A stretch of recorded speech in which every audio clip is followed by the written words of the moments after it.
Bapak Ibu, saya langsung saja kepada tema hari ini. Jadi sebetulnya Bapak Ibu, hari ini kita mulai dengan kakak yang pertama.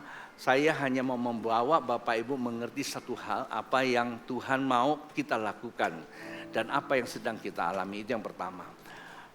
Dan nanti besok, pas juga memang ini tidaklah kebetulan bahwa ada suatu kesaksian dengan namanya perjamuan terakhir dalam bentuk visual ya, di dalam bentuk visual ya memang perlu waktu cukup lama, hampir 2 jam, 1,5 atau 2 jam ya Fit ya.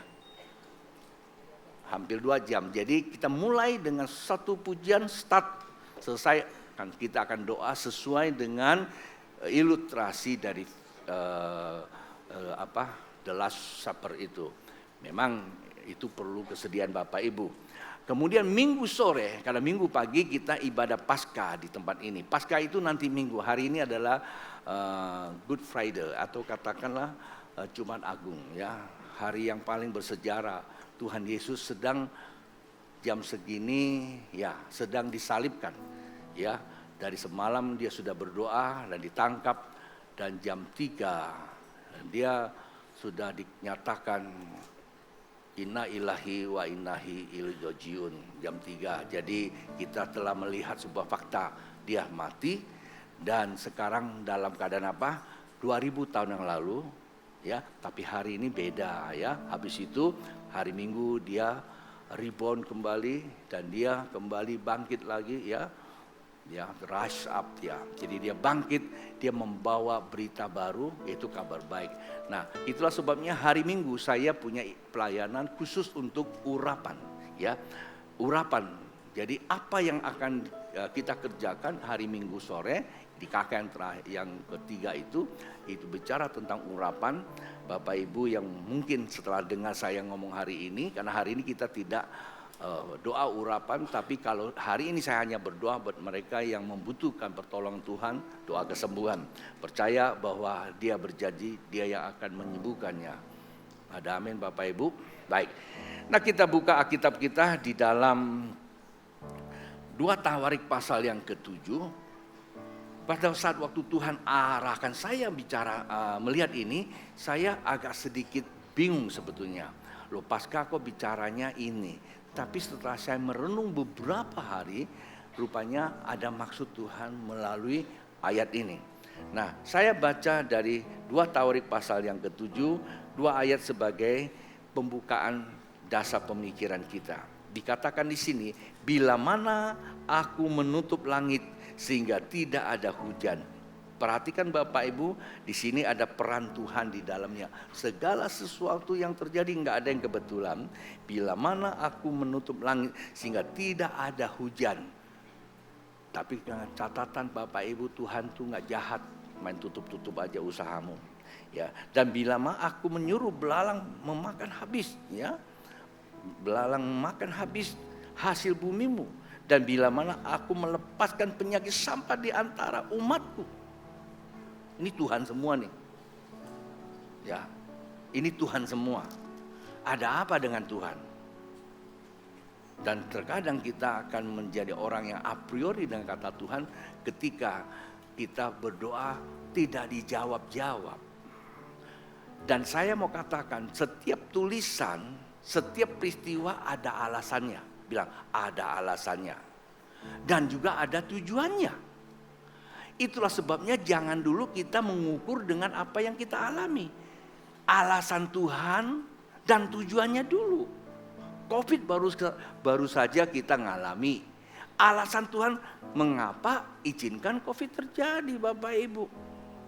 Pernah baca kitab Ayub? Ayub itu gak mungkin akan ditimpa bencana. Karena berkesesuaian dengan namanya Tuhan sendiri yang berkata, aku tahu rancanganku atas kehidupan manusia. Jadi Tuhan punya rancangan atas setiap kita semua. Bahkan rancangan Tuhan bukanlah kecelakaan, tapi masa depan yang penuh pengharapan. Dan aneh ya, kok Ayub bisa menderita? Bahkan kalau kita baca kitab, siapa yang mau jadi Ayub di sini? Kalau Ayub ini memang sudah namanya Ayub. Saya juga nggak tahu kenapa ada nama anaknya Kesia. Padahal itu anak saya juga namanya Kesia. Tapi dia tidak bisa ikut kami. Saya punya anak cewek satu, ya, di adiknya Yusak kalau tidak salah ya.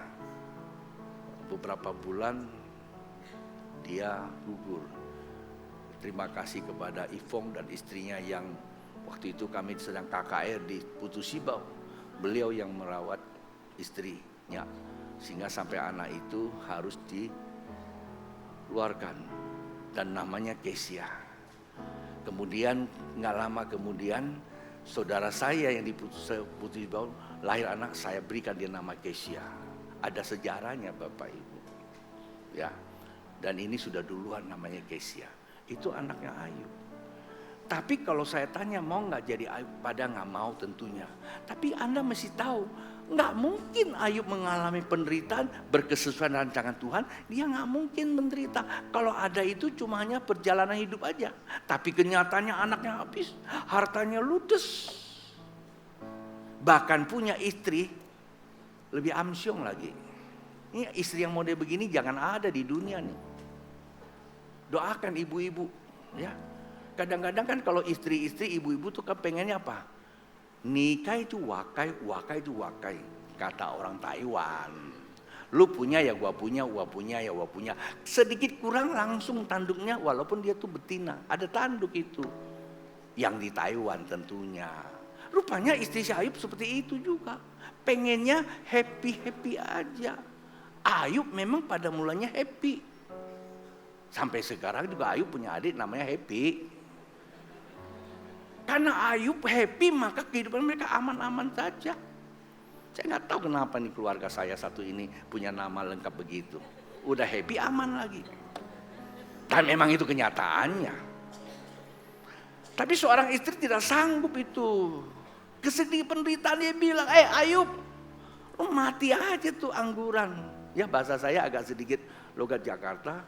Lu mati aja angguran, Tuhan gitu masa lu sembah-sembah sih? Ya kan? Kutukin lalu mati lagi. Nah ini dia Bapak Ibu. Kondisi kehidupan seringkali membuat kita, karena kita tidak mengenal siapa Allah itu. Nah di dalam ayat ini sebetulnya kita tidak bisa melihat sisi negatifnya. Tapi sisi positifnya apa? Ayo saya bacakan lagi. Di situ, dan umatku. Berarti Tuhan buat sesuatu berkaitan dengan umatnya. Umatnya di sini ada dua. Ada yang atasnya namaku disebut dan ada atasnya namanya dilupain. Saya nggak tahu Bapak Ibu bagian yang mana. Karena semua manusia itu umat Allah.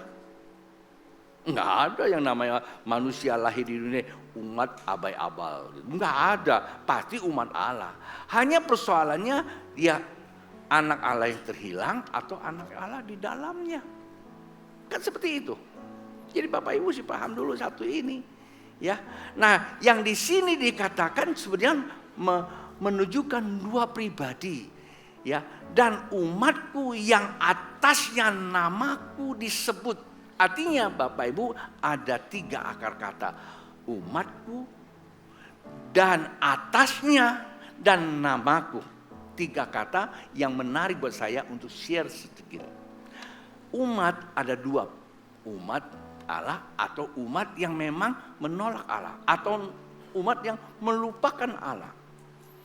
Sehingga kalau melupakan Allah, kecenderungannya menerima Allah lain. Biasanya Allah lain itu muncul kalau itu menonjol di kehidupanmu. Indonesia dan dunia sebetulnya ada satu acara, satu event yang membuat orang dalam waktu singkat minimal ya maksimal 1 tahun langsung dia terkenal.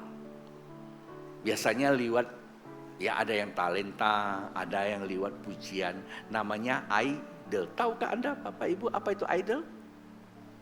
Hah? Tahu apa arti idol? Sesuatu yang kamu kagumi membuat kamu naik ke atas. Di atasnya bukan nama Tuhan, di atasnya idol. Berhala Bapak Ibu. Dan itu kekejian bagi Tuhan. Ini sebuah contoh sebenarnya.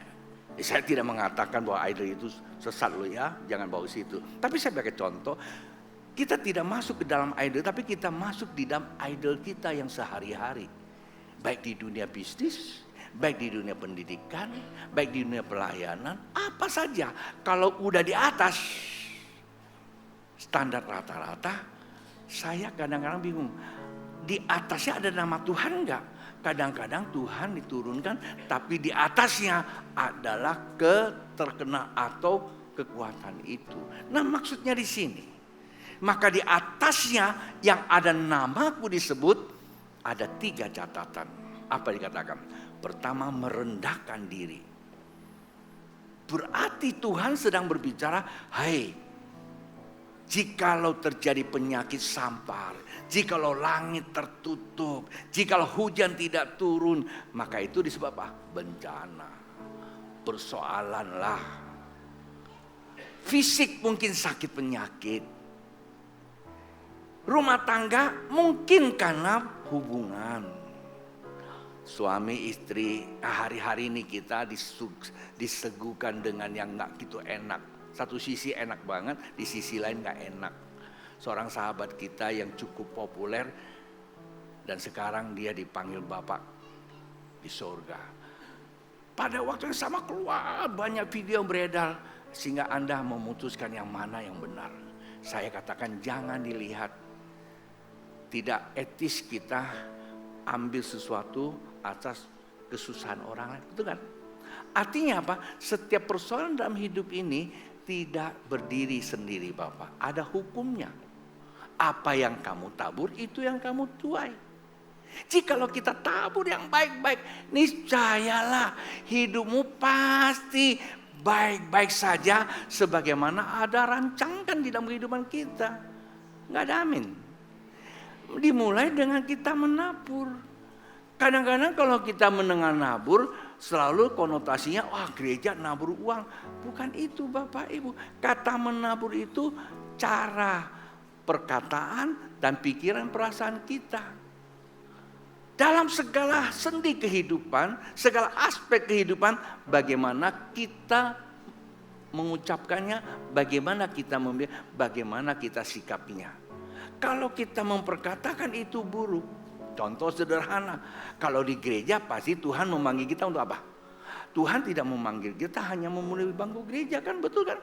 Murid itu kan tidak memenuhi bangku gereja. Murid itu dipanggil untuk memuridkan. Dalam artian kita semua terlibat di dalam satu tujuan Tuhan, yaitu melayani. Alasannya kita bisa Kristen karena Tuhan mau pakai kita untuk membawa kabar baik. Lalu bagaimana sikap kita? Pernah kita berpikir, kalau kita cuma di gereja aja, kita baru punya agama Kristen, kita baru lahir baru, kita belum hidup baru. Hidup baru itu akan menghidupi suatu kehidupan yang dilihat orang adalah sikap kehidupan kerajaan Allah. Ada kerelaan, ada kepedulian, ada penerimaan, ada supporting, ya kan? Ada penghargaan, ada pengayuman. Coba kalau saudara kita jatuh, Anda ayomi atau Anda bikin dia lebih susah. Dia memang begitu, memang udah layak. Kendati pun memang itu. Pernah gak kau support dia? Pernah gak kau mengayomin dia? Pernah gak kamu menerima dia apa adanya? Dan ini persoalannya. Kalau tiba-tiba langit itu tertutup, jangan salahkan Tuhan. Karena kamu menabur yang negatif, maka otomatis alam semesta turut bekerja. Mendatangkan apa? Kebaikan dalam kebenaran. Supaya langit tertutup, maka lahan dan semua pengharapanmu yang kau jadikan idol itu jadi apa? Ludes. Sebetulnya saya pikir itu. Jadi apa yang kita tabur? Kita nabur kesehatan, makanan yang baik, mengikuti sesuai dengan pola yang ada. Kalau saya 3J, ya apa itu 3J? Datang aja ke rumah saya tiap pagi, saya buat 3J itu, ya. Kalau kita nabur yang negatif, ya kan, BlackBerry disikat, semua itu butterfly juga disikat, tubidu disikat, apalagi Semua disikat. Nggak heran kalau Anda tiba-tiba sakit-sakitan. Tetapi begini Bapak Ibu, kalau engkau sadar hari ini ada persoalan, Alkitab saya bawa kabar baik. Jikalau umatku di atasnya bencana yang menimpa Anda karena Anda salah di dalam fokus hidup. Ada mengatakan di atas semua yang saya punya masih ada satu, yaitu umatku yang namaku disebut. Berarti yang ketiga ini masalah apa? Nama Tuhan. Nah malam ini saya buat tema nama Tuhan berkuasa memulihkan. Nama Tuhan berkuasa memulihkan. Bisa juga kita ganti nama Tuhan berkuasa menyembuhkan. Pertanyaan saya, nama di sini siapa? Nama Tuhan itu siapa? Bapak, ini perjanjian lama nih. Setelah saya periksa beberapa waktu ini, saya temukan kadang-kadang kita ini seringkali dipermainkan orang-orang yang tanda petik yang berdasarkan doktrin. Sehingga kita tidak berani sebut nama Tuhan dalam konteks yang berkesesuaian dan kebenaran. Beberapa hari yang lalu saya tulis renungan saya. Guru-guru saya, dia bertanya, itu sesuatu yang berani kau ucapkan. Saya bilang memang benar kok. Saya bukan ahlinya, saya juga bukan pandai. Saya nggak punya gelar doktor Bapak Ibu. S2 juga nggak ada teologianya. Tapi saya juga belajar. Bangun pagi saya belajar. Sepanjang hari kalau saya pulang rumah saya belajar. Hari ini nggak ada alasan kalau orang bodoh. Hanya malas aja. Kalau hari ini masih ada orang bodoh, orang miskin. Karena cuma malas. Nggak mau belajar dan nggak mau bekerja. Saya ingat saya dulu, umur saya 20-an baru saya married sama Nya. Waktu saya married saya baru mulai bekerja. Sebelumnya saya tinggal terima bersih dari orang-orang yang pelihara saya, kira-kira gitu. Tapi setelah saya punya istri saya mesti bekerja. Saya kontrak rumah, saya bekerja. Saya bilang sama istri saya, kalau motor saya enggak nyala berarti saya nggak dapat apa-apa hari ini. Kalau bunyinya kencang berarti saya dapat order. Siap-siap lu ganti baju kita pergi cari makan. Saya order door to door, dari pintu ke pintu. Lagunya Ebit Ade itu ya. Dari pintu ke pintu. Sekarang Bapak Ibu tidak perlu tiru saya. Anda bisa masuk ke kamar, ya kan, room to room. Pakai apa? Pakai itu loh. Digital.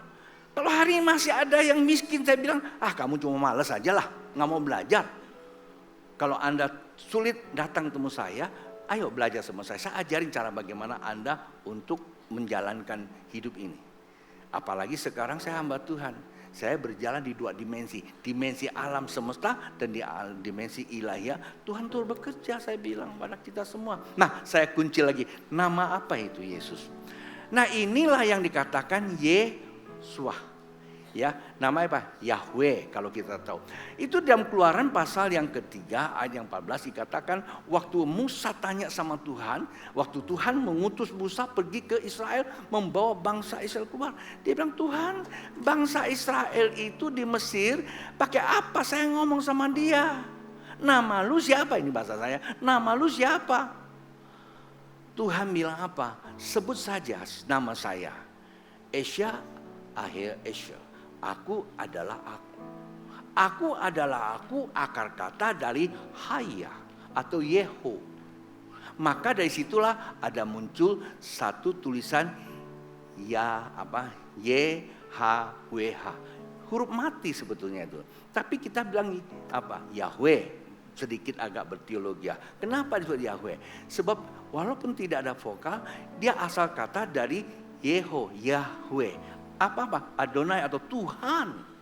Kalau dalam Alkitab hurufnya besar semua, artinya kata Yahweh itu nggak bisa disebut. Tapi harus apa? Dikatakan Tuhan, Adonai. Adonai itu ehad, hanya satu. Ya.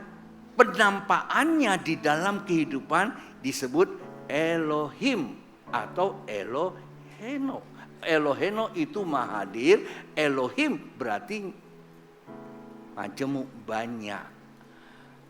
satu Tuhan, ia mempunyai 3 pribadi yang kita sebut satu hakikat 3 pribadi. Selesai, itu Tritunggal. Nah, namanya siapa? Yahweh. Nama Yahweh itu yang dikatakan Tuhan bilang, ya kita mulai maju sekarang karena kita mau landing. Ya kita lihat di dalam Filipi pasal yang kedua ayat yang ke-9. Di situ dikatakan, itulah sebabnya Allah sangat meninggikan dia. Meninggikan siapa? Yesus di atas kayu salib.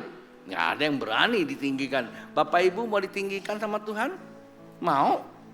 Yang kita tahu tinggikan jadi direktur bank, jadi presiden. Tapi sebetulnya jadi presiden sama dengan disalipin loh. Bayangin aja sudah selesai masih di demo. Bukankah salib? Doakan, jangan senang Bapak Ibu presidenmu di demo begitu. Hanya orang yang tidak mengerti tentang kasih yang buat seperti itu. Dengan apa yang kita buat bangsa ini sendiri, buat diri kita sendiri. Saya mau katakan anak-anak Tuhan, ya doakan. Nah sebetulnya kita harus mengerti bahwa setiap apapun itu datangnya dari Tuhan. Oke? Ya. Jadi ditinggikan nama di atas segala nama Tuhan itu. Yesus ditinggikan nama di atas segala nama. Maka kalau kita baca semua ayat itu, ya dalam nama Yesus segala lidah mengaku, segala lutut bertelut. Pada akhirnya nama Yesus, nama apa? Nama Yehowa itu. Maka nama Yesus sebenarnya kita ini kan pakai bahasa Indonesia apa? Yesus kan. Dan itu kan merupakan versi dari bahasa Latin yang turun dari Yunani. Udah lah, saya nggak usah masuk situ terlalu rumit. Tapi sesungguhnya dalam perjanjian lama ia dipanggil apa? Yosua, penyelamat. Tapi kenapa seringkali disebut apa? Yehosua. Yeho adalah Yahweh, penyelamat. Jadi Yesus itu adalah Tuhan penyelamat sebetulnya. Nah, jikalau engkau punya masalah di dalam kehidupanmu, di atasnya ada namanya apa? Yehosua, atau yang kita panggil Yesus Kristus. Dia adalah penyelamat, Kristus adalah penguasa, dan dia adalah Tuhan atau Tuhan atas kehidupan di sorga dan di bumi. Dengan nama ini maka segala kuasa bertelut kepada nama Yesus Kristus Tuhan. Karena itu yang dikatakan di dalam Matius pasal 28 ayat 18. Kepadaku diberi kuasa di mana? Di sorga dan di bumi. Nama Yesus itu berkuasa di mana? Yahweh di sorga. Lalu di bumi apa? Ya kita lihat Yohanes pasal 17. Menarik Bapak Ibu. Malam ini sedikit pencerahan, tapi ingat pada akhirnya kita muara pada satu nama yang sudah kita sebut. Dan waktu Anda sebut, dia bukan lagi di luar, bukan lagi di bibir Bapak Ibu. Ingat, nama Yesus bukan lagi di bibir. Kalau kamu banyak makan nasi, nasinya kemana pergi? Ke jamban. Ya, ampasnya. Tapi jadi energi, jadi mineral, membentuk tubuhmu kan. Kalau kamu makan blackberry, maka gak heran tubuhmu kamu banyak blackberry. Lama-lama berry-berry itu. Betul gak? Ya udah kita gak usah pakai namanya. Kamu banyak makan ayam. Lalu ayamnya mau ngejamban? Enggak, ayam itu ada di tubuh kamu kan. Lihat wajahnya. Ada ayamnya enggak? Ya tentu enggak lah. Tapi mineralnya ya itu dari dia. Lah kalau kamu sering sebut nama Yesus, suka tidak suka, sadar tidak sadar, nama itu membentuk tubuh kamu. Cuma kasihan kalau kamu nggak aktifkannya. Maka hari Minggu itu diaktifkan seluruh urapan itu. Kalau enggak Anda akan dituntut oleh Tuhan pada saat kedatangan 2 kali. Ada namanya tahta Kristus.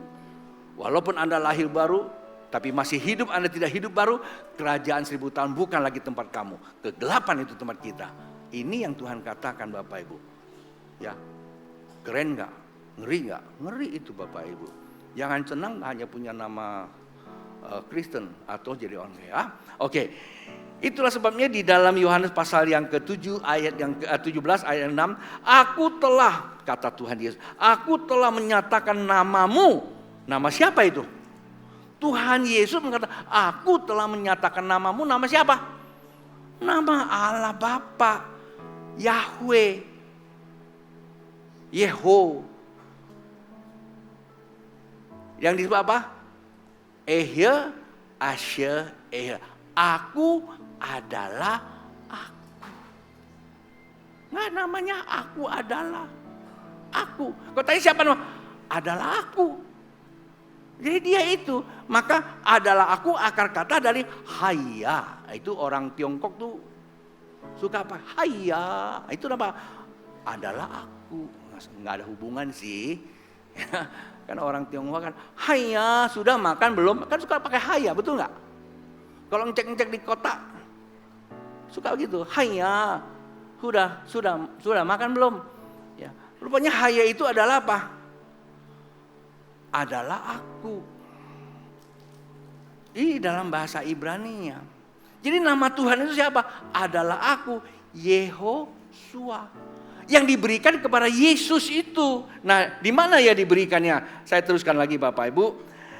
Ya. Menyatakan namamu kepada semua orang. Kita semua nih. Yang engkau berikan kepadaku dari dunia ini. Di dunia ini ada nama, di atas enggak ada. Di dunia ini namanya Yehoshua. Di atas itu cuma satu. Haya. Haya. Apa itu? Adalah aku. Dari akar kata itu muncul namanya Yeho. Yeho itu adalah yang dipanggil Tuhan atau Yahweh. Lalu kenapa ada istilah Yehoshua? Shua itu penyelamat. Disambung jadi satu, Yehoshua, Tuhan penyelamat. Nama ini loh Bapak Ibu penyelamat yang diberikan kepada Yesus, yang menyelamatkan umat manusia, menyembuhkan umat manusia Bapak Ibu. Dan nama ini luar biasanya. Saya sedang mau menyelesaikan ini, habis ini kita berdoa. Ibrani pasal 13 Rasul Paulus berkata demikian di ayat yang ke-8. Yesus Kristus, di sini jelas bahasa Latinnya Yesus Kristus. Ini campuran sebenarnya bahasa Latin sama bahasa Yunani. Kristus itu yang berkuasa, yang diurapi berkuasa. Christ itu berkuasa. Ya. Suatu pribadi, itu pribadi yang berkuasa. Yesus, Yehoshua, ya. Di situ dikatakan Yesus Kristus tetap sama. Kapan? Baik kemarin maupun hari ini dan sampai selama-lamanya. Bapak Ibu, beberapa minggu lalu saya pernah membuka 3 dimensi di dalam kehidupan. Ada dimensi alam kehidupan, selalu mengikuti yang namanya waktu. Linear waktu, dulu, sekarang, dan akan datang tidak sama. Ya linear namanya kan. Dan kita mau tidak mau, kita hidup dalam waktu, kita hidup dalam hukum. Ada pagi, ada sore. Kalau kamu tidurnya malam tidak tidur, maka tidak heran besok kamu sakit. Karena itu hukum Bapak Ibu. Kau makan terus, tidak heran Bapak Ibu besok kolesterolnya tinggi. Kan seperti itu kan, ini ada hukum, itu namanya linear. Nah mungkin dulu kamu sehat, iya dulu sehat. Tapi tidak hari ini, belum tentu hari besok juga. Dan inilah dimensinya. Dari sini ada satu nama di atas semua ini. Kalau disebut nama Tuhan, maka kamu lompat kepada satu dimensi yang disebut apa? Dimensi ilahiyah. Ilahiyah artinya dimensi itu Allah atau sorga di bumi. Kerajaan Allah datang bumi seperti di sorga. Bumi bukan sorga, tapi karena ada pikiran Tuhan. Kolose pasal 3:15, kalau engkau menempatkan pikiran perasaan Kristus dalam hatimu, sesungguhnya kerajaan Allah ada di dalam diri kamu. Kerajaan Allah bukan bicara tempat, tapi bicara hati kita. Pikiran Tuhan hati kita. Sesungguhnya dalam dirimu akan mengalir nilai-nilai.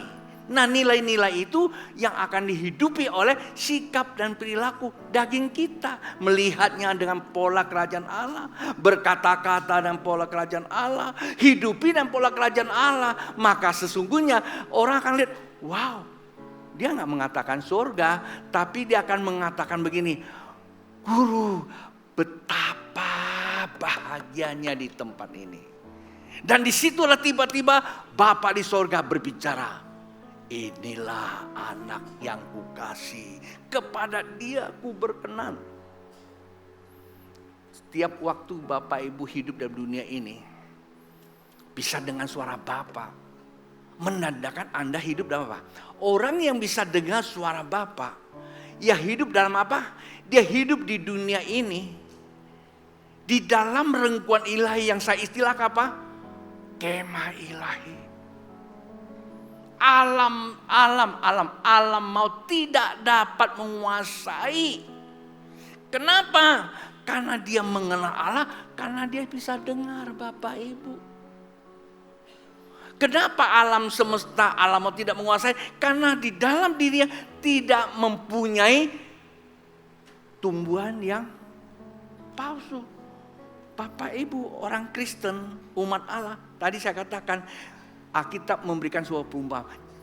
Ada orang ditaburkan benih kebenaran. Tanah sucinya ditaburkan. Tanah suci itu di sini Bapak Ibu. Bukan di Yerusalem sana. Di sini. Ditaburkan benih. Tumbuhlah keilahian. Tapi jangan lupa. Saat waktu tidur. Saat waktu kamu tidak jaga. Saat waktu kamu jadikan kehidupanmu adalah idolnya kamu, si jahat datang menabur apa? Ilalang. Dan duanya tumbuh. Kendati pun memang Tuhan merengkuh, tapi setan mengacaukan. Ya kacau balau juga. Contohnya COVID. Memang anak Tuhan kita kita lolos dari COVID. Tapi kan sebagian hancur berantakan kan? Berapa anak Tuhan yang gara-gara COVID nggak bangkit-bangkit. Jangankan bangkit untuk dalam hal lain, ke gereja aja belum bangkit-bangkit. Betul nggak? Lebih suka dia apa? Maaf ya Bapak Ibu yang di online, kalau nggak ada alasan ya memang gitu. Kalau ada alasan nggak apa-apa. Setiap keputusan ada alasan dan tujuan gitu aja. Tapi kalau Bapak Ibu ada alasan dan tujuan, jangan hiraukan apa yang saya ngomong. Saya berkata kalau orang udah zaman ini masih ada di online, itu sama dengan apa? Nah Anda yang ngomong tuh, on katanya. Betul gak? Mereka ada alasan, karena itu muncul karena alternatif. Masa kita hidup dengan alternatif? Dokter ada, obat ada, masih cari kesembuhan alternatif. Apalagi anak Tuhan. Sakitnya pakai jam lagi. Kalau jam segini datang penyakitnya. Haleluya lupa, cari hal yang lain lagi. Paham Bapak Ibu? Itulah sebabnya dikatakan di sini Tuhan Yesus namanya apa? Tidak berubah dulu, sekarang dan akan datang. Berarti dimensi yang kedua ini yang disebut dimensi ilahiyah, Tuhan itu selalu hadir dan relevan dengan kehidupan. Disebut ada waktunya, kairos. Waktu kapan? Waktu kamu sadar. Waktu kamu sadar. Sadar nggak di dalam kehidupan kita ini sedang bergeser dari tujuan Allah. Alasan kita menjadi manusia serupa dengan Allah. Tujuannya menghadirkan kerajaan Allah.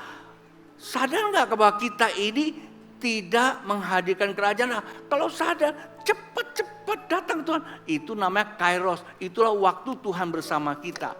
Belum ada nama Aionos, itu nanti di dunia yang baru. Di kerajaan 1000 tahun itu ada Aionos namanya. Semua bukan lagi pikiran kita, tapi pikiran Tuhan. Kita sepertinya di dalam sebuah kurungan aja. Kalau Anda mau mengerti tentang Aionos, waktunya Tuhan itu seperti Nuh di dalam batra. Dia bisa apa? Mau berenang, mati. Hidup di satu ruangan bersama apa? Para binatang di dalamnya. Bayangkan orang di dalam waktunya Tuhan perhatikan, binatang yang galak pun jadi baik. Taman Eden, singa itu bisa diajak bercanda. Gajah itu kalau kamu capek nggak usah panggil tukang pijit. Gajah, ayo pijitin gua. Ular-ularnya bisa ini loh, korek kuping kamu kalau budek gitu. Ya kan? Karena baik-baik semua, gak ada yang jahat. Kenapa? Manusia tidak mempunyai pikiran jahat. Maka seluruh alam semesta pun semua hadiahnya baik. Paham Bapak Ibu? Harus dipahami. Nah, nama itulah yang akan menetralkan kondisi kehidupan ini. Nama di atas segala nama. Nama itu dulu, sekarang, dan akan datang tidak berubah. Walaupun kita belum hidup dalam waktu ilahiyah. Tapi waktunya Tuhan yang saat kita sadar. Nah, yang terakhir, pemusik boleh ke atas. Yang terakhir, Anda lihat nama ini luar biasa. Saya sebetulnya rindu banget hari ini. Ya, Bapak Ibu memahami firman ini. Lalu Bapak Ibu bisa shaken sama dia. Berjabat tangan sama dia. Sang ilahi ini. Karena dia memang betul Tuhan. Kita lihat ayat yang terakhir ini dalam khotbah saya hari ini, karena besok masih banyak ayat 1,5 jam, ayat itu di dalam bentuk visual. Itu namanya perjamuan terakhir Bapak Ibu. Sebagaimana yang dilakukan oleh Tuhan Yehosua dengan Abraham. Besok saya sedikit hanya ceritakan, tapi itu cuman masalahnya tempat ini lagi ya. Kisah Para Rasul pasal yang ketiga dikatakan, tetapi Petrus berkata, perhatikan, Petrus berkata kepada orang yang ada di bait Allah, mereka cari apa? Yang satu itu yang lumpuh, dia cari apa? Nah, kalau Anda tidak tahu yang dicari ini. Tetapi Petrus berkata, emas dan perak tidak ada padaku. Berarti mereka minta apa? Emas perak kan? Betul enggak? Pertanyaan saya, emas perak perlu enggak? Perlu. Tapi kalau kamu punya rumah besar, lalu tiba-tiba cuman yang 70 cm ada gak sih? Kalau yang Pastor Sukardi punya masih lumayan ya. 2 kali berapa? 2 kali. Udah yang jualnya kan tidak tahu gimana ketuanya nih. Ya, Mapela. Arti kata Mapela itu. Kemarin kami diskusi dengan dosen saya Ibrani Timur bicara tentang Mapela. Ya udah catat sih, itu bagus banget itu. Ya. Tiba-tiba rumahnya gede begitu, tinggal yang cuma 70 cm, tendati pun terbuat dari emas. Betul enggak? Siapa yang tahu ke depan? Betul enggak? Kita enggak tahu. Nah, cenderung manusia itu selalu cari yang menyenangkan. Yang menyenangkan tidak salah, tapi jadi masalah dia itu membuat kamu keluar dari Tuhan. Maka Petrus tahu, kalian tuh memang minta emas dan perak, tapi sesungguhnya bukan itu yang kamu perlukan. Tuhan datang tepat pada ya. Tetapi apa yang kupunyai kuberikan kepadamu demi nama Yesus Kristus orang Nazaret itu, berjalanlah. Bapak Ibu, sesungguhnya apapun kita memang perlu, karena itu di dalam kehidupan. Tapi itu bukan tujuan akhir. Tujuan akhir kita ada siapa? Yesus Kristus Tuhan kita. Itu tujuan akhirnya. Bersama dia di kerajaan 1000 tahun. Bersama dia kita hidup di dunia yang baru. Tapi sekarang ini Bapak Ibu, hidupilah hidup yang baru di dalam nama Tuhan Yesus. Dia Raja yang berkuasa dalam hatimu. Nah, apapun yang kau alami hari ini, kalau engkau datang di tempat ini bawa sakit penyakit, Bapak Ibu, kadang-kadang sakit penyakit tidak langsung disembuhkan, tapi lewat perjumpaan engkau dengan Tuhan, Tuhan kamu sesuatu yang berbeda. Nick, begitu dia percaya Tuhan, kakinya nggak tumbuh tuh, tangannya nggak tumbuh tuh. Pernah dengar cerita Nick gitu? Dan dia jadi pengkhotbah, bahkan dia punya perusahaan, hampir semua perusahaan dia punya saham di situ. Dia bisa berenang, kalau nggak salah udah punya anak dia sekarang. Kalau nggak salah, saya lupa. Karena dulu dia pernah buat testimoni di Jakarta. Allah nggak sembuhkan dia secara fisik. Allah menyembuhkan apa? Hatimu. Allah sedang menyembuhkan hati kita, tempat kediamannya. Supaya ke tempat kediamannya, dia menjadi Tuhanmu di atas hidupmu. Namaku disebut, maka seluruh kehidupanmu akan diubahkan oleh apa? Oleh otakmu. Jangan, Tuhan tolong tuh usaha saya, tolong proyek saya bikin lancar. Hujan mulu gak bisa dibangun, Tuhan tutup itu hujan. Lu gak tahu tetangga lu lagi doa hujan lagi. Mau hujan tidak hujan bukan urusan saya Tuhan. Cuma satu, biarlah pikiranmu adam di diriku. Aku bisa mengerti kehendak-Mu, maka apa yang kukerjakan seturut dengan nama Kristus Tuhan Juru Selamat. Amen. Malam ini, apapun yang Anda bawa ke tempat ini, saya memang tidak tahu. Dan pasti kamu tahu karena Anda tiap hari itu ngeliatin masalah kamu. Tapi hari ini mungkin Anda baru dengar. Ada satu nama yang nama Yesus. Dia melebihi dari masalah kamu. Karena dia nama di atas segala nama. Nama penyakitmu, nama kemiskinan kamu. Ya, nama di atas kena nama. Di bawahnya apa lagi? Miskin, bodoh, sakit, cerai. Belum punya anak, belum punya suami, belum punya istri, belum punya apa lagi, belum, semua belum. Di atas dia, Yesus, kalau kau di atasnya, yang di bawah semua akan apa?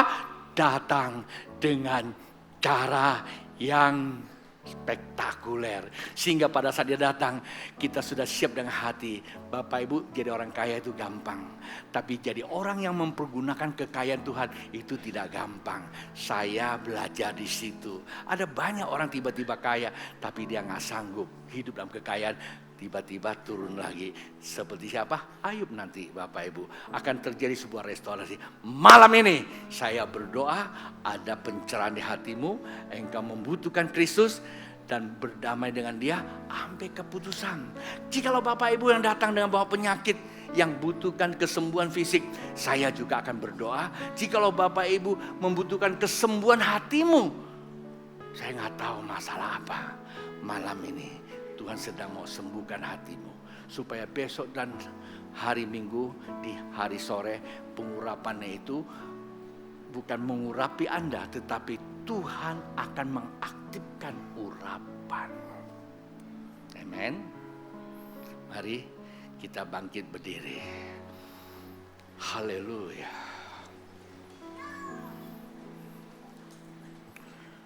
Haleluya.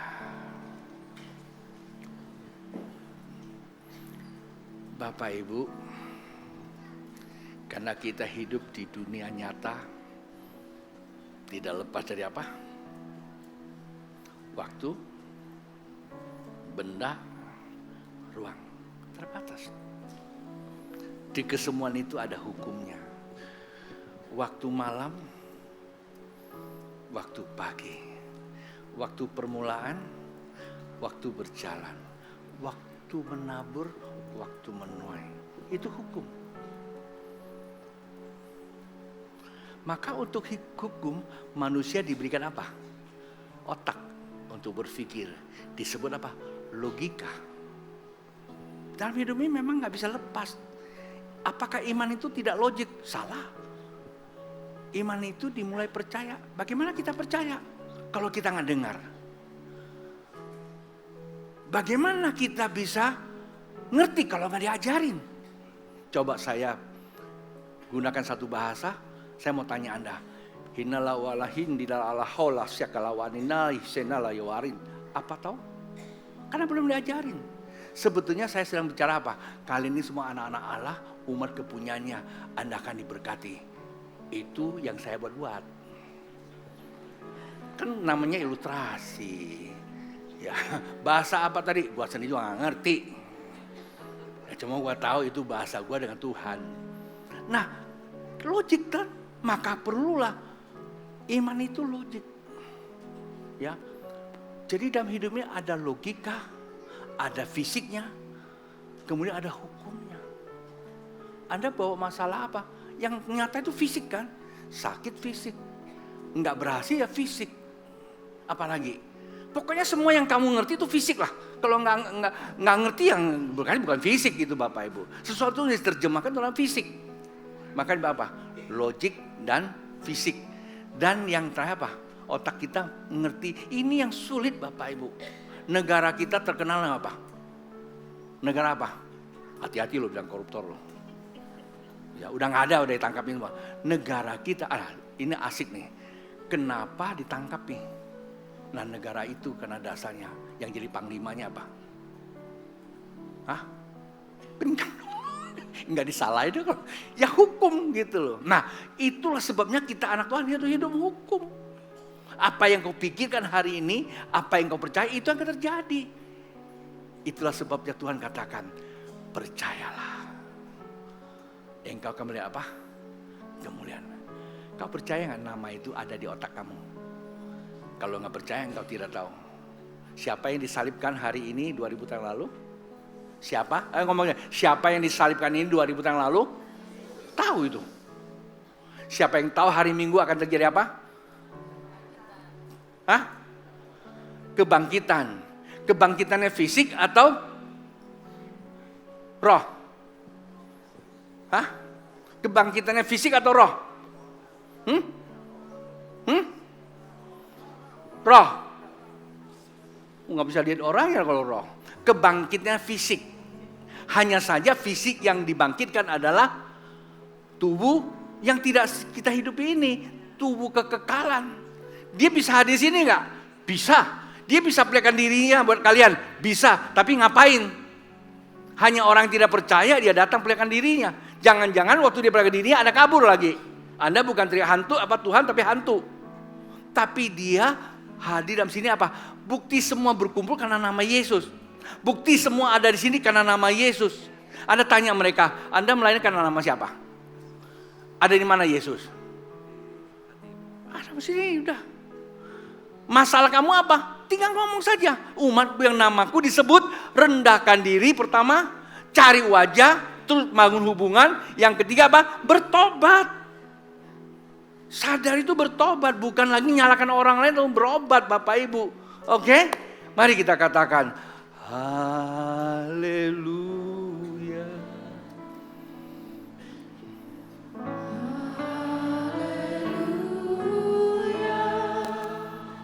Sebab Engkau Allah yang berkuasa. Haleluya.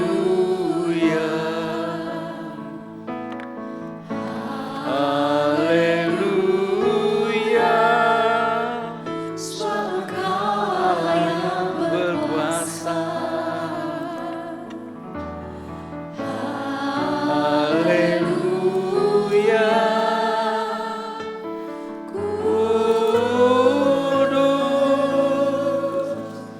kudus, Engkau Allah Maha Kuasa. Oh, layak dipuji, layak disembah. Engkau kudus, kudus. Engkau oh, la hala hala wa ana hina la la ya wa la hina la ya la ya la wa la. Yesus. layak disembah. Engkau kudus,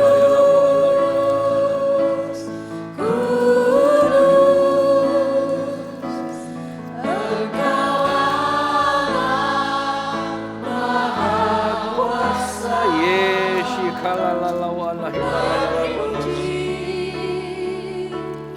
Layak disembah.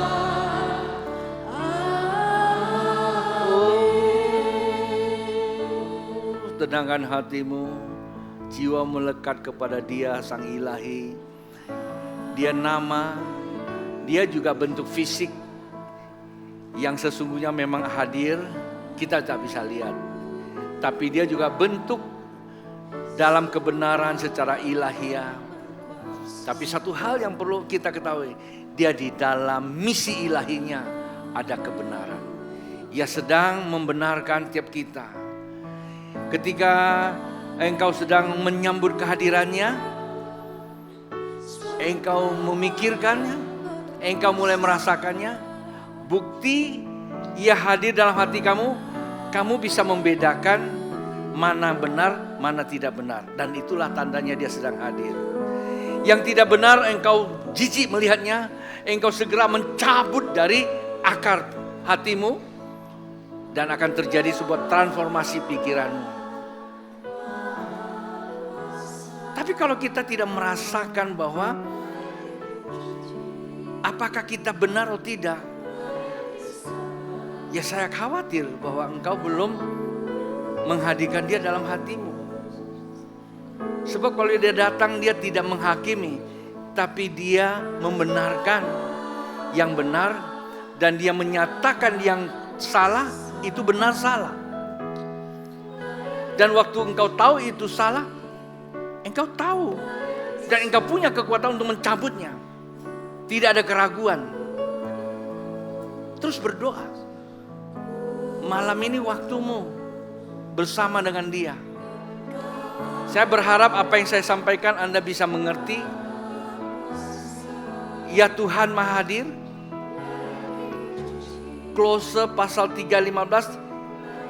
Ya memerintah dalam hati kita. Dan itulah dia Raja. Ketika dia memerintah, ia sedang membongkar semua di hati kita yang tidak benar itu. Seperti dia datang ke bait Allah, dia tunggang balikan semua yang tidak benar sesuai dengan kebenaran. Mungkin kita merasa itu benar bagi kita, tapi belum tentu bagi Tuhan.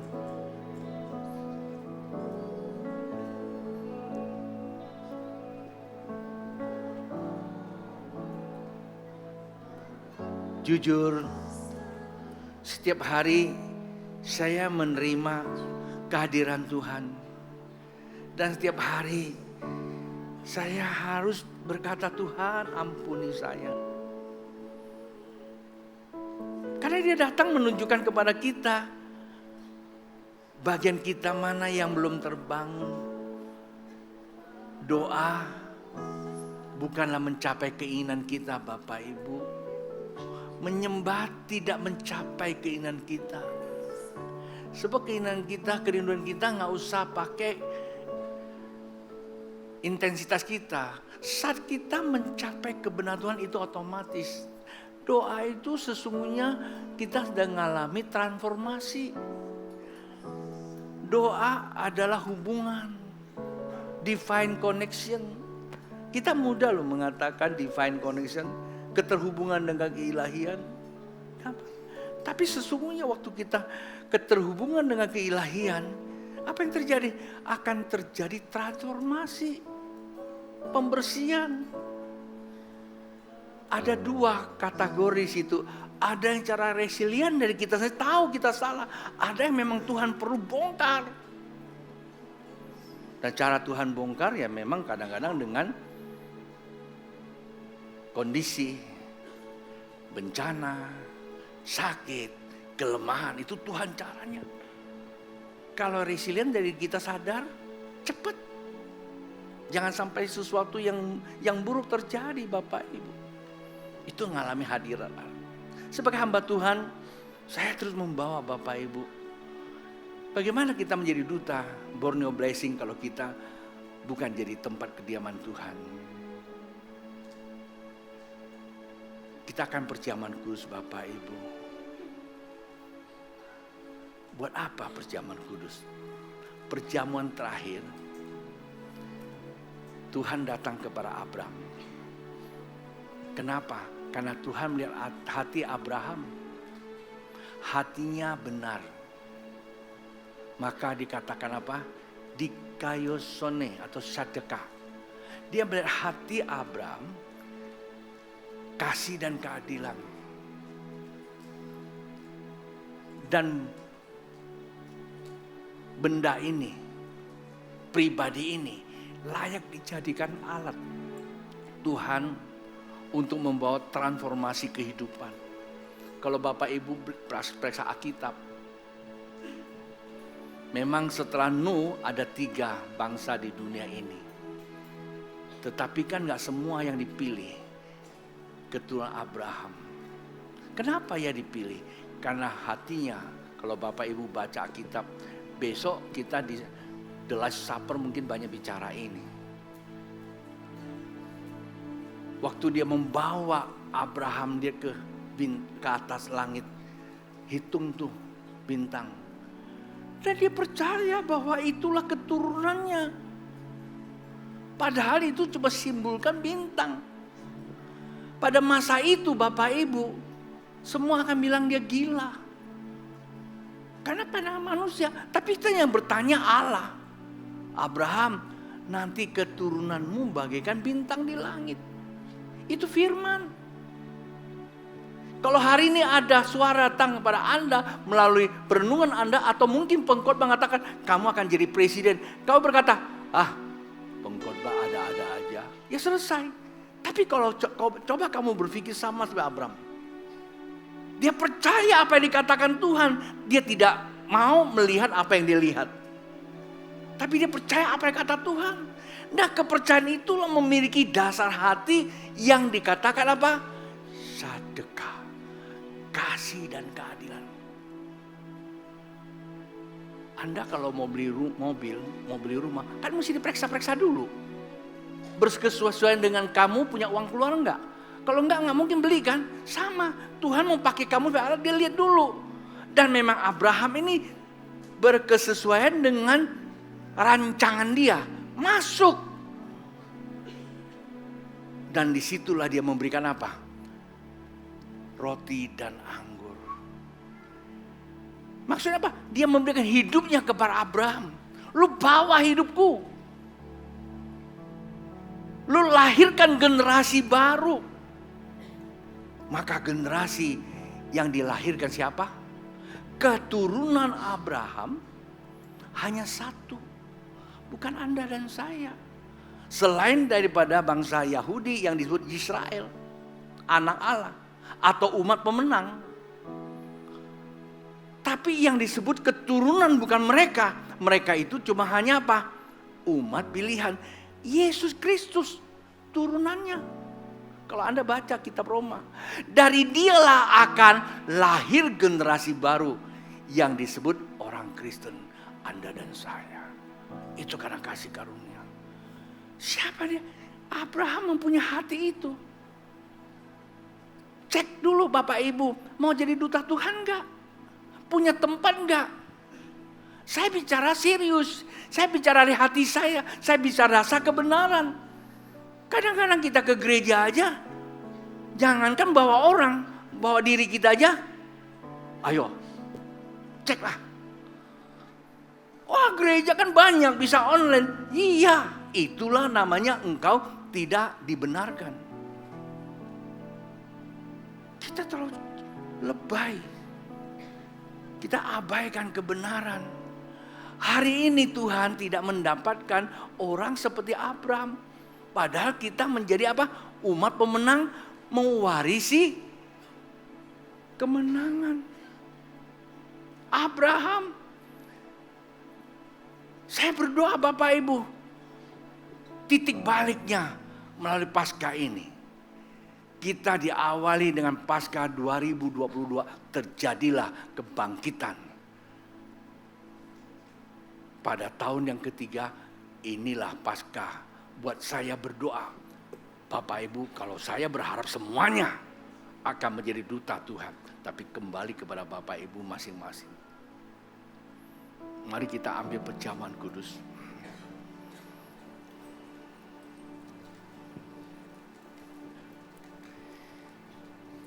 Ya, Yohanes pasal yang kelima, ayat ke-6, ayat yang ke-56. Jadi 656. 656.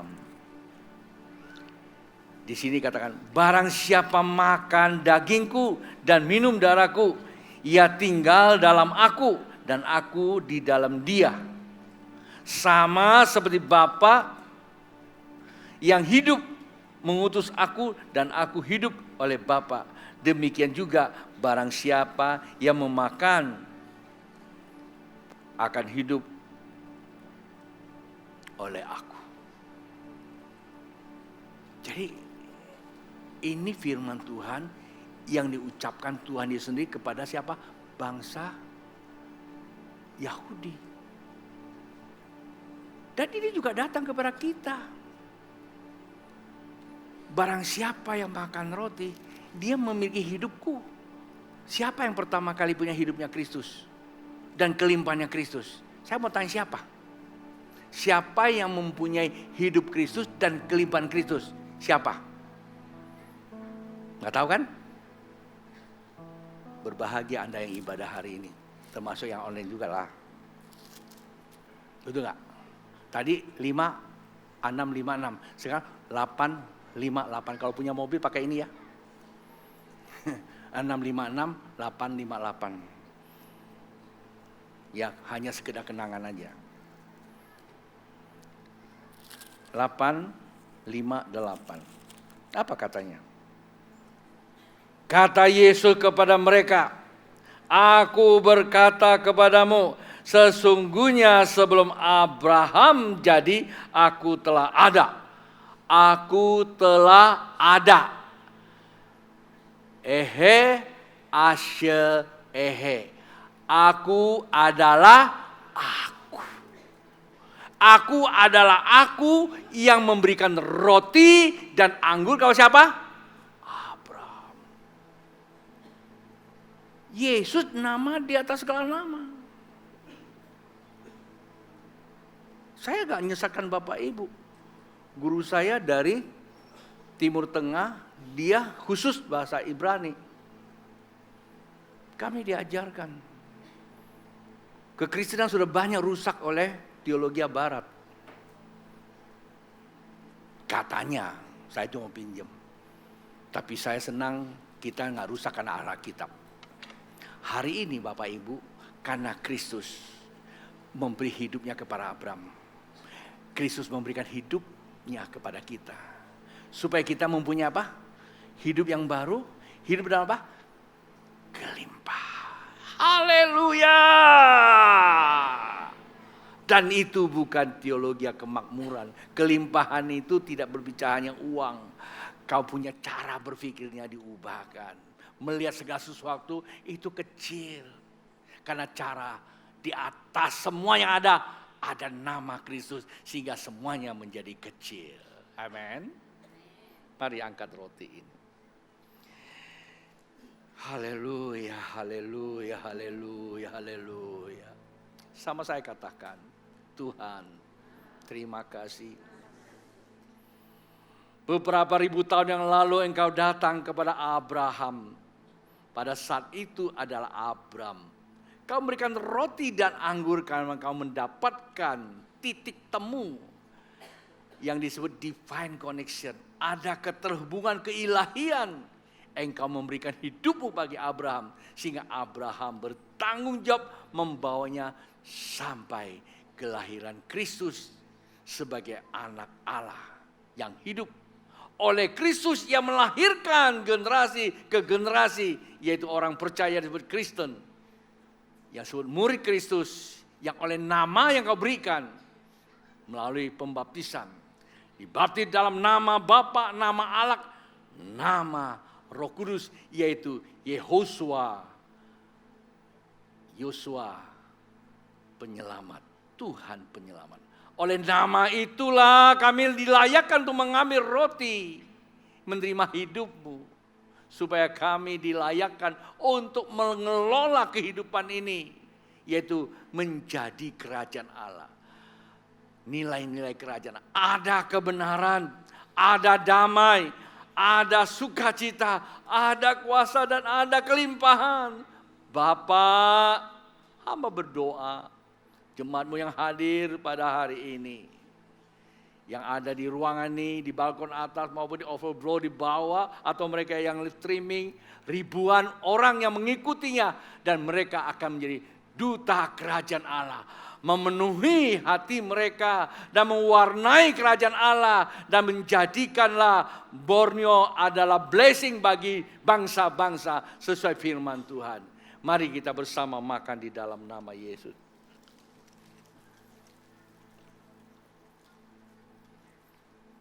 Angkat roti ini tinggi-tinggi. Angkat ini cawan yang berisikan anggur tinggi-tinggi.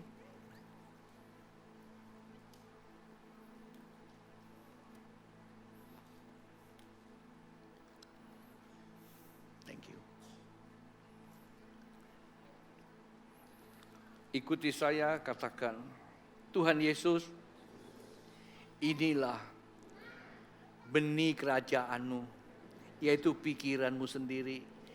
Di atas kayu salib, Engkau berkata, Bapa, ampunilah mereka, sebab mereka tidak tahu apa yang mereka perbuat. Setelah itu, Engkau berkata, Eli, Eli, sabachthani. Allahku, Allahku, Engkau meninggalkan aku, supaya darahku, yaitu nyawaku, pikiranku, serahkan kepada mereka, supaya mereka punya hidupku. Hari ini katakan, Tuhan terima kasih, aku menerima pikiran, perasaanmu, sehingga membuat saya hadirkan kerajaan Tuhan dalam hatiku, supaya melalui aku kerajaan Allah nyata di kehidupan, yaitu kebenaran, damai sejahtera, sukacita, kuasa dan kelimpahan di dalam nama Yesus. Mari kita minum bersama. Katakan syukur dari hati yang dalam, Bapak Ibu. Terima kasih Tuhan. Uraya rawahana ya sekala ya la alahana. Hinala ya walase. Haleluya. Haleluya. Saya melihat Yesus seperti perjamuan terakhir bersama muridnya. Ia bersukacita, kendati beberapa saat kemudian dia harus disalibkan. Karena ada kehidupan yang baru, yaitu Anda dan saya. Oh la la la wa alahina la ya la la la. Oh raya lawase. Dan semua lihat Yesus dengan jubah putih dan ada kemilauan kemerah-merahan. Ya warahina ya lalamu. Innalalawana innalayalawala. Buat Anda yang telah mengambil cawan perjamuan, ketika engkau sakit, terjadilah penetralan kembali seluruh jaringan organ tubuhmu. Terjadilah ada refresh kembali, ada rekonstruksi kembali. Sel-sel yang rusak itu ditukarkan, dipulihkan kembali. Komponen tubuh, anggota tubuh kamu yang mengalami permasalahan, virus, kuman, sel-sel yang bereaksi, terjadilah pemusnahan. Allah mengambil alih. Bagi Anda yang sampai hari ini, aku melihat ada wanita-wanita yang akan hamil dalam beberapa waktu ke depan. Tumpangkan tanganmu. Kalau suami istri, tumpangkan tanganmu pada perutmu. Jangan suami yang tumpangin, istrinya ya. Oh lalawa anahina lalawa anahala ya lalawa. Oh lala ya lalawa. Henna lalawa lalawa. Henna lalawa. Hala ya lalawa laina lala ya lalawa. Oh lala ya lalawa. Ketika rahimmu sudah terbuka, engkau bukan melahirkan satu, engkau akan melahirkan lebih dari satu. Oh lala ya lawa lahinala. Mulai malam ini, buat Anda yang percaya ke depan, Anda akan punya anak yang pertama, laki-laki, dan yang kedua wanita, dan selanjutnya Tuhan akan memberikannya. Hinala ya lawa anahinala ya lalawa hanaya. Oh la ya la. Beberapa tahun ke depan ketika dewasa, dia akan mengambil tugas tanggung jawab sebagai hamba Tuhan untuk yang laki-laki. Oh lalayala. Saya sedang bernubuat buat Bapak Ibu yang di sini, di atas, di overflow atau yang di streaming sana. Oh lalayala wahalayala yalala. Oh layala halayala walahina layala wala. Oh lahalayala. Hena layala walahina layala. Oh layala. Oh layala walayala. Oh layala layala. Oh layala. Bapak mau berdoa untuk para pengusaha ya Tuhan, yang saat ini sedang mengalami masalah.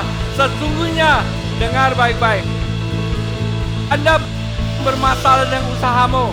Sebenarnya Anda sedang bermasalah dengan hatimu, kata Tuhan. Hari ini ketika engkau serahkan hatimu kepada Tuhan, engkau berani mencabut semua akar-akarnya, Tuhan akan mengembalikannya, Tuhan akan berikan yang terbaik. Jadikanlah dirimu adalah rumah kediaman Tuhan. Hai para pengusaha, engkau yang mau bekerja, engkau pilih-pilih pekerjaan, engkau merasa dirimu lebih hebat, maka engkau tidak akan pernah temukan. Rendahkan dirimu di hadapan Tuhan, Biarlah satukan Tuhan dengan kamu. Engkau akan dapatkan pekerjaan lebih baik. Engkau tidak perlu cari pekerjaan. Pekerjaan itu akan datang kepada Anda. Honiyalah halayala walahinala yala halayala. Holayala halayala hana. Holayana yala walahina. Honalaya masanda yaranase. Hinayana masanda yananamu. Holayala walayina. Holayala halayala abase. Holayala walahina layala walahina layala halayala. Holayala walahina layala. Holayala yala walahina layala walahina. Holaya halayala ya. Holayala walahina layala lama. Holayala walayala. Hima masyakata kalayala. Holayala walashikalayala. Aku akan berdoa tutup untuk Anda yang butuhkan pertolongan Tuhan, doa kesembuhan, doa apa saja, Anda bisa maju ke depan. Nanti setiap tim yang kami persiapkan akan berdoa buat Anda. Tetapi ibadah saya tutup, buat Anda boleh balik ke rumah beristirahat. Besok Anda yang punya respect dan intensi untuk melihat bersama-sama bisa kembali pada jam yang sama. Ingat, jangan terlambat. Minggu kita akan urapan. Dan saya akan berdoa, Anda yang memang butuhkan pertolongan, Anda maju ke depan. Dan ibadah akan ditutup. Pastor Gideon maju ke depan.